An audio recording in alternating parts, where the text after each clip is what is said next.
Welcome everyone to Whimsy Woven Stories. Here, we explore gripping tales of real-life twists. Join our storytelling community. My wife, Emily, and I have been married for 3 years. I'm 37, she's 35, and we built a life that I thought was solid. We've got 2 kids, a comfortable home, and a routine that felt stable until everything came crashing down because of a man who walked into our lives, uninvited and unexplained. It started subtly, almost like a crack in a glass that you don't notice until it shatters. I noticed Emily spending more time on her phone, which didn't immediately ring alarm bells. I mean, we all get caught up in our devices these days. But there was something off: those late-night Facebook messages, the sudden laughter at a joke I wasn't a part of. I'd ask her who she was talking to, and she'd brush it off. "Oh, just a friend," she'd say. One name kept coming up: Tom. Tom wasn't a name I'd ever heard before, and Emily and I didn't have many friends that I didn't already know about. When I pressed, she told me he was just someone she'd met online, nothing serious. They were just chatting on Facebook Messenger.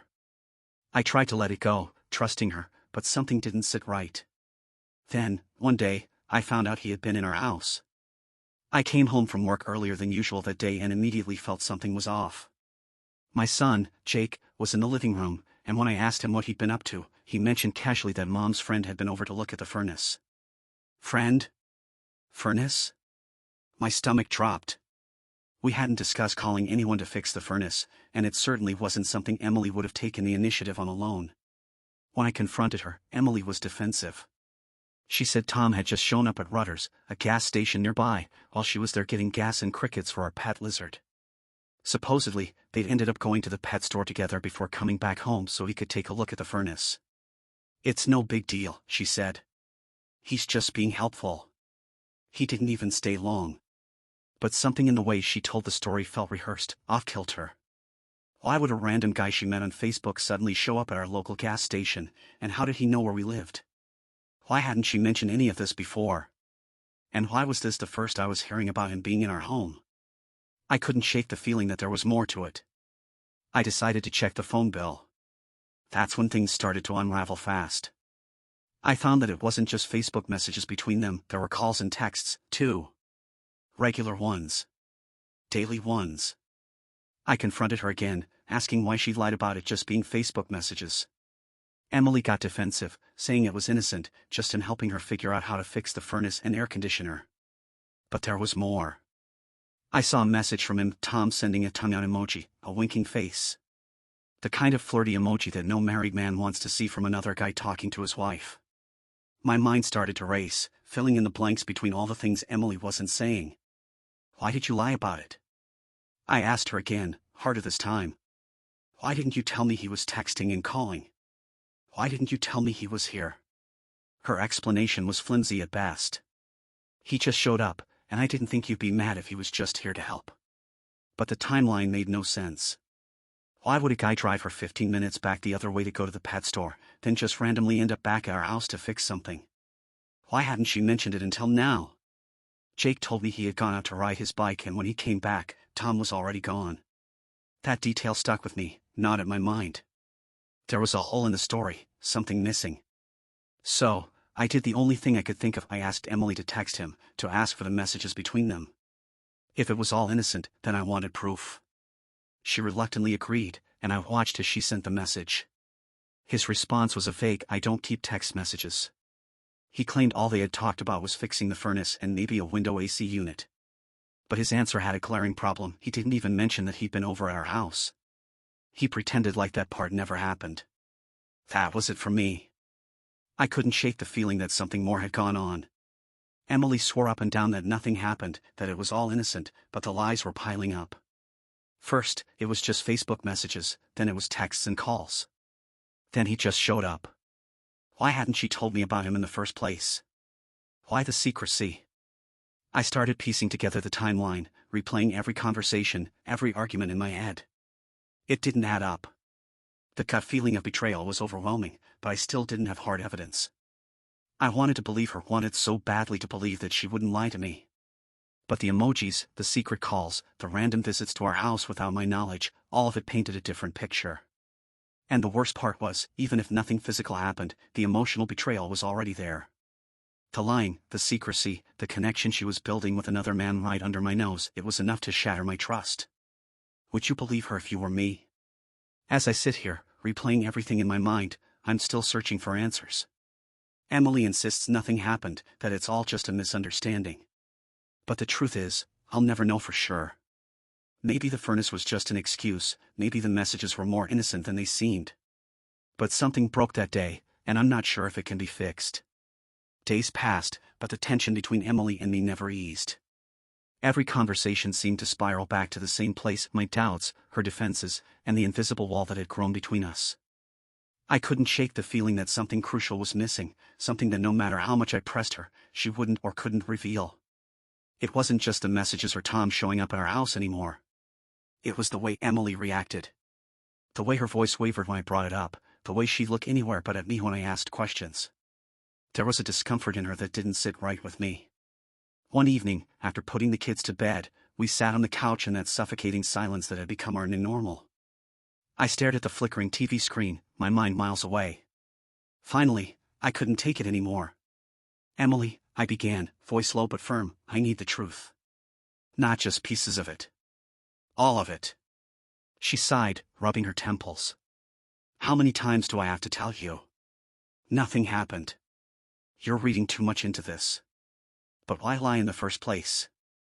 I snapped. If it was nothing, why not just tell me from the start? Why all the secrecy, the half-truths? Her eyes darted to the floor, her fingers fidgeting with the hem of her shirt. For a long moment, she didn't say anything, and the silence was deafening. Because I didn't think you'd understand, she finally said, her voice barely above a whisper. Understand what? I asked, frustration boiling over. What is there to understand? You let a guy I don't know into our house, lied about how much contact you have with him, and now you expect me to just take your word that it's all innocent? It is innocent, she insisted, but the words felt hollow. I shook my head, standing up and pacing the room. It doesn't feel that way, Emily. It feels like there's something going on that you're not telling me. She stood up too, crossing her arms defensively. I didn't want to hurt you, okay? I didn't want you to feel threatened because it was nothing. He just showed up, and I didn't think it would be a big deal. It is a big deal. I shouted, louder than I intended. You lied to me. How can you expect me to trust you when you keep lying? Her eyes filled with tears, but I wasn't sure if they were from guilt or frustration. You're blowing this out of proportion. Nothing happened. You're making it more than it is. Then why do I feel like you're hiding something? I asked, my voice dropping, the anger fading into something sadder, more resigned. Why do I feel like I don't know you anymore? Her tears spilled over, but she didn't move to wipe them away. She just stood there, looking at me like she wanted to say something but didn't know how. And that's when it hit me, there was something she wasn't saying. Emily, I said slowly, I need you to be honest with me. For real this time. If there's more, if there's something else, now's the time to tell me. She took a deep, shaky breath, and for a moment, I thought she was about to come clean. But then, just as quickly, her walls went back up. Believe what you want, she said, her voice hardening. I'm done trying to convince you. And just like that, the conversation was over. She turned and walked out of the room, leaving me standing there, feeling more lost than ever. The next few days were agonizing. Every time I looked at her, I wondered what she was holding back. I wondered if there was something between her and Tom, something more than just a flirty emoji or a few text messages about fixing the furnace. My mind spiraled into dark places, imagining the worst. I couldn't live like this. I needed answers, and if Emily wasn't going to give them to me, I had to find them myself. That's when I made the decision I never thought I'd make. I hired a private investigator. It felt drastic, even wrong, but I was desperate. I needed to know what was really going on, if there was more to this than Emily was letting on. I wasn't proud of it, but I couldn't keep living in the shadow of doubt. If I found nothing, maybe I could finally move past it. But if I found something, well, at least I'd know where I stood. For days, I waited in a restless haze. The investigator said it might take some time to dig into Tom's background, to figure out if there was more to their relationship than Emily had admitted. Every time my phone buzzed, my heart would race, half expecting the worst. Then, one evening, the call came. Mr. Roberts, the investigator's voice came through the phone, steady and professional. I've got some information for you. It's not what you're going to want to hear. My heart sank. Go on, I said, bracing myself. He paused for a moment, as if choosing his words carefully. We found some evidence that suggests your wife and Tom have been in more frequent contact than she's let on. They've been meeting up more often than you know, some at that gas station she mentioned, but also at a few other places around town. My chest tightened. And based on the surveillance we've gathered, it doesn't look like these meetings are just about fixing the furnace. The world seemed to tilt beneath me. I couldn't breathe, couldn't think. It was worse than I had imagined. The lies, the secrecy, it was all real. I hung up the phone, my hands shaking. The truth had finally come out, and it was more devastating than I could have ever prepared for. When I confronted Emily that night, I could barely get the words out. I know, I said. I know everything. She didn't even try to deny it. Her face went pale, and in that moment, I saw the guilt, the regret, everything she had been hiding. She broke down, confessing that it had started innocently enough, but things had gotten out of hand. She hadn't meant for it to go this far, but now it was too late.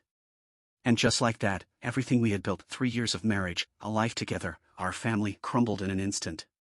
In the end, it wasn't about the furnace, or the pet store, or the crickets. It was about trust, and once that was gone, there was nothing left to hold on to. The next few weeks were a blur of arguments, tears, and the painful decision to separate. I couldn't stay in a marriage built on lies, and she couldn't undo the damage that had been done. As I packed my bags and prepared to leave the home we had once shared, I looked around one last time, remembering the life we had built, now reduced to a hollow shell of what it once was. Would you believe her? Could you forgive her? I couldn't.